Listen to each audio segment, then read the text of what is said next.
everybody. Welcome back to Starve the Demon, Recovery by Any Means Necessary. I'm your host, Jenna, your favorite demon starver, and I'm here to carry the message of recovery. I do separate videos for Alcoholics Anonymous and Narcotics Anonymous. Understand that the 12 steps and the spiritual principles attached to each of them is the same no matter which 12-step program that you're working. So today we're going to talk about step 6 and the spiritual principle of willingness. Step 6 says, we were entirely ready to have God remove all these defects of character. We're going to break that down.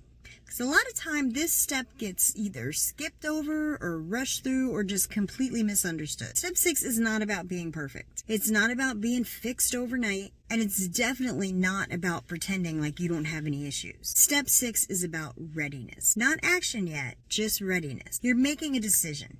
You're asking yourself, am I really ready to let go of the things that have been driving my behavior? But here's the truth. Our defects, some of them helped us survive. Some of them protected us. And some of them still feel good. Step 6 is where we get honest and ask, do I want recovery or do I want control? The spiritual principle behind step 6 is willingness, but not just surface level willingness. We're talking about deep, uncomfortable, gut level honesty. This is where you stop saying, well, I'll give up some of this, but I'm still going to keep control over that. We stop negotiating. Control disguised as surrender is still control. We've been talking about defects of character coming up to this step.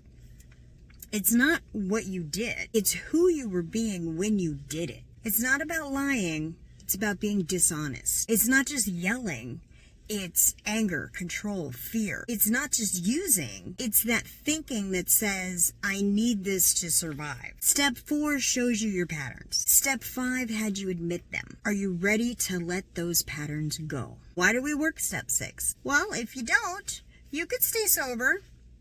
You could also be what we call a dry drunk. You're not drinking, but you still have all the same problems and issues and character defects and behavioral problems that you did even when you were drinking. I will tell you a little story. When I was a kid, my father, who is an alcoholic drug addict extraordinaire, he would say, I'm not going to drink anymore. And he would stop drinking.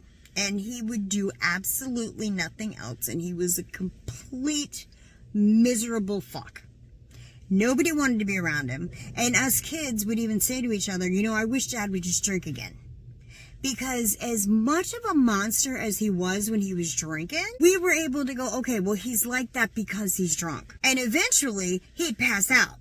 And we could go about our day. When he stopped drinking, he was just determined to make everybody around him miserable because he was miserable. It's a nightmare. You can stay sober without working the step, absolutely. But you could also still be miserable, still react to things the same way, still think the same way, still sabotage your own life, just without the substances to blame it on. That's not recovery. That's just dry drunk suffering. So how do we work step 6? This is the part people want to overcomplicate. Don't. You don't do step 6 perfectly. You practice it. You stay aware of your defects when they show up. You stop justifying them. You stop blaming everybody else. And when you catch yourself in it, you pause and you ask yourself, am I ready to let this go right now? And sometimes the honest answer is no. And that's okay if you're honest about it. Because honesty keeps you moving forward. Denial holds you back. For instance, one of my character defects is not being able to shut up. I am what you might call a pushy broad.